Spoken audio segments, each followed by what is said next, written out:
अस्सलाम वालेकुम नाजरीन, मैं हूं एडवोकेट मियां आबिद कयूम और आप देख रहे हैं मेरा YouTube channel Mac and associates. आज एक बार फिर ट्रेडमार्क लॉ के बड़े ही इंपॉर्टेंट टॉपिक ट्रेडमार्क इनवैलिडेशन के हवाले से बात करने के लिए हाजिर खिदमत हूं। लेकिन वीडियो में आगे बढ़ने से पहले आपसे हमेशा की तरह गुजारिश है कि वीडियो को लाइक कीजिए, चैनल को सब्सक्राइब करें और बेल आइकन को ज़रूर प्रेस करें ताकि ऐसी आने वाली मालूमाती वीडियो खास तौर पे जो हमारे इंटेलेक्चुअल प्रॉपर्टी के हवाले से या बाकी कवानीन के हवाले से हम वीडियोस बनाते रहते हैं, वो आपके पास उसका नोटिफिकेशन सबसे पहले आ सके और आप बाखबर रह सके। तो बात करते हैं कि ट्रेडमार्क इनवैलिडेशन या इनवैलिडेशन ऑफ अ ट्रेडमार्क, आप में से उन लोगों ने तो ज़रूर सुन रखा होगा या इंटरेस्टेड होंगे जो कि ट्रेडमार्क के या तो अडॉप्ट कर चुके हैं या फिर वो ट्रेडमार्क या ब्रांड या लोगो या फिर अपने जो बिजनेस के लेबल को उसके ब्रांड नेम के साथ टची हैं या उसको अप्लाई कर रखा है या उसकी रजिस्ट्रेशन करवा ली है या इस सारे प्रोसेस इंटेलेक्चुअल प्रॉपर्टी को वो इम्पोर्टेंस देते हैं। तो इन सब के लिए बहुत ही अहम वीडियो है। बुनियादी तौर पे जो ट्रेडमार्क इनवैलिडेशन का टॉपिक है बहुत ही रेयर और कम लोग इस बारे में मालूमात रखते हैं क्योंकि हमारे यहाँ कुछ अवेयरनेस की यानी कमी है। दूसरा कुछ इंटेलेक्चुअल प्रॉपर्टी का वो इन्वायरमेंट नहीं है जो एडवांस कंट्रीज में है, तो लिहाजा हमारे यहाँ इसलिए इसकी ज्यादा मालूमात भी नहीं है। इसलिए हम आज इस रेयर टॉपिक पे बात करने जा रहे हैं कि इनवैलिडेशन ऑफ ट्रेडमार्क से क्या मुराद है और इसका जो प्रोसेस है पाकिस्तान में या under the Pakistani trademark ordinance law वो क्या है। तो अगर हम बात करें कि ये अगर आम जुबान में मैं आपको समझाने की कोशिश करूं कि इनवैलिडेशन ऑफ अ ट्रेडमार्क या trademark invalidation is a legal process that makes a trademark registration null and void. मतलब कि ये एक ऐसा प्रोसेस है, एक ऐसा कानूनी तरीका है जिसके बाद जिसको अडॉप्ट करने की या उस प्रोसेस के बाद एक रजिस्टर्ड जो ट्रेडमार्क है वो नल एंड वाइड हो जाएगा और ऐसे यानी खत्म होगा कि जैसे कभी वो वजूद में नहीं आया था या कभी वो रजिस्टर्ड ही नहीं किया गया था। यानी इस मेथड से यानी डे वन से उसको रजिस्टर्ड ट्रेडमार्क रजिस्टर्ड से इस तरह से रिमूव कर दिया जाएगा कि जैसे वो कभी उस रजिस्टर पे आया ही नहीं था। ये इसकी आसान तरीन जो अंडरस्टैंडिंग है इनवैलिडेशन ऑफ अ ट्रेडमार्क की वो यही है।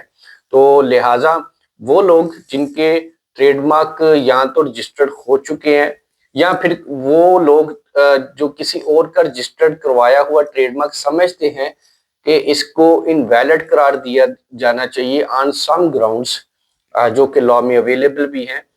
हर कंट्री के लॉ में, हर कंट्री में ट्रेडमार्क लॉ का जो है वो मोर और लेस तो कॉमन होता है, लेकिन कुछ न कुछ डिफरेंस के साथ मौजूद है। तो हमारे यहाँ जो बुनियादी तौर पे हम इसके प्रोसेस को जानने के लिए हमें अपने ट्रेडमार्क ऑर्डिनेंस या एक्ट में देखना होगा कि वो इसके लिए क्या प्रोसेस प्रोवाइड करता है। बुनियादी तौर पे वही इसको करवाने के लिए इंटरेस्टेड होते हैं या तो आपने किसी का कैंसिल करवाना हो, आप समझते हैं कि वो हमारा था या आपके मार्क से बहुत ज्यादा सिमिलैरिटी रखता है या आइडेंटिकल है और वो आपके राइट्स को इन्फ्रिंज कर रहा है और वो आपको बिजनेस लॉस पहुंचा रहा है, या फिर यही सेम सिचुएशन आपके अगेंस्ट है यानी कोई ऐसी इनवैलिडेशन की एप्लीकेशन आपके अगेंस्ट आई हुई है, तो उस सूरत में फिर आप को जानना ये जरूरी है कि इसका प्रोसेस क्या होता है और इसके कंसिक्वेंसेस में आपका जो है वो ट्रेडमार्क उसका रजिस्ट्रेशन खत्म हो जाती है। तो सेक्शन 80 है trademark act ordinance, trademark ordinance 2001 जो कि अब ट्रेडमार्क अमेंडमेंट एक्ट 2023 बन चुका है। तो उसमें जो सेक्शन 80 है वो इसकी ग्राउंड्स प्रोवाइड करता है, in grounds for invalidation of a registration a trademark.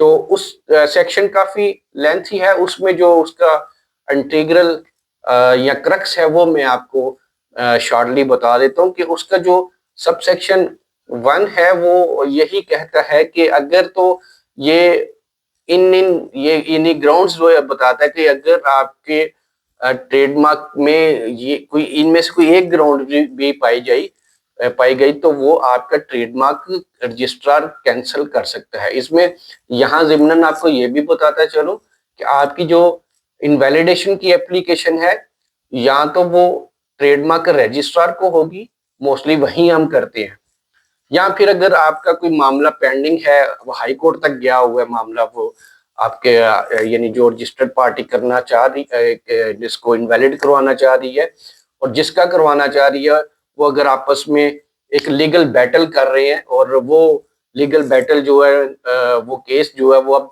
High court में पेंडिंग है, तो फिर अगर उनमें से कोई एक भी किसी दूसरे के रजिस्टर्ड मार्क को इनवैलिड करवाना चाहेगी तो उसको हाई कोर्ट का फोरम या हाई कोर्ट में ही उसको एप्लीकेशन देना होगी। अदरवाइज जो रजिस्ट्रार का फोरम है वहीं पे हम इनवैलिडेशन की एप्लीकेशन मूव करते हैं। तो उसमें सेक्शन 80 के तहत जो इन सब सेक्शन 1 मैंने आपको बताया कि वो कहता है कि जो इसके नीचे सारे सब सेक्शन 2 से ऑनवर्ड दिए गई हुई ग्राउंड्स हैं वो सारी, तो उसमें वो यही बयान करता है कि अगर ये सेक्शन 14 से यानी कंट्रेरी होगा या फिर से 17 से कंट्रेरी होगा। अब 14 एंड 17 नहायत ही इंपॉर्टेंट टॉपिक्स हैं under the trademark ordinance 2001 of Pakistan. वो क्या कहते हैं उसमें 14 में absolute grounds for rejection of a trademark application है और 17 में relative grounds of trademark rejection of a trademark application है। यानी दोनों सूरतें जो हैं वो ट्रेडमार्क की एप्लीकेशन को रिजेक्ट करने के लिए ये सेक्शन है। बुनियादी तौर पे इन सेक्शंस के अंडर जो ट्रेडमार्क एग्जामिनर है वो एक pending application for the registration of trademark को एग्जामिन कर रहा होता है। अब वो उसके एग्जामिनर क्या ज़ाहिर है वो ऑब्जेक्शन भी उसी वक्त रेज करता है कि ये आपकी एप्लीकेशन इस फ्ला एप्लीकेशन से सिमिलर है या ये डिसेप्टिव मार्क है या ये अर्लियर मार्क से जो है वो आइडेंटिकल है। तो इन ग्राउंड्स पे वो ऑब्जेक्शन रेज करता है और सब्सिक्वेंटली आपका या तो मार्क रजिस्टर्ड वहीं पे नहीं होता, उसी स्टेज पे जो है वो आपकी एप्लीकेशन रिजेक्ट हो जाती है। और अगर किसी तरह से हो भी जाता है तो बाद में फिर वो दूसरी जो पार्टी है ग्रीव पार्टी होती है जो समझती है कि ये गलत रजिस्टर्ड हुआ है, वो इसको इनवैलिड इन्हीं ग्राउंड्स के तहत करवा सकती है। तो ये जो सेक्शन 80 है ये बुनियादी तौर पे वो एक बेसिक ग्राउंड्स प्रोवाइड करता है। बेसिक और जो मटेरियल ग्राउंड्स हैं वो सारी इसमें इसके जो सबसेक्शन 1 to 7 है उसमें ये बता रहा है कि ये सारी ग्राउंड्स होंगी।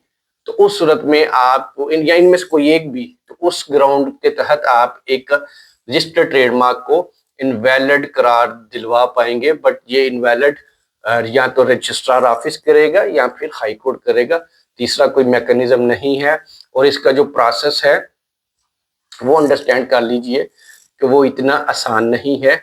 It is a lengthy process. आप एक एप्लीकेशन देंगे रजिस्टर्ड ट्रेडमार्क को, आप सारे साथ अपने भी एविडेंस लगाएंगे, दूसरी पार्टी के भी एविडेंस साथ लगाएंगे और फिर ये प्रोसेस उसी तरह से इनिशिएट होगा अंडर सेक्शन 28 जैसे 28 जो कि अपोजिशन का एक सेक्शन है जिसके तहत अपोजिशन ये ट्रेडमार्क का जो चलता है प्रोसेस ट्रेडमार्क अपोजिशन का, सेम वही सिनेरियो है, सेम वही प्रोसेस है, लेकिन सिर्फ इसका नाम और इसका जो रिजल्ट है वो मुख्तलिफ होगा।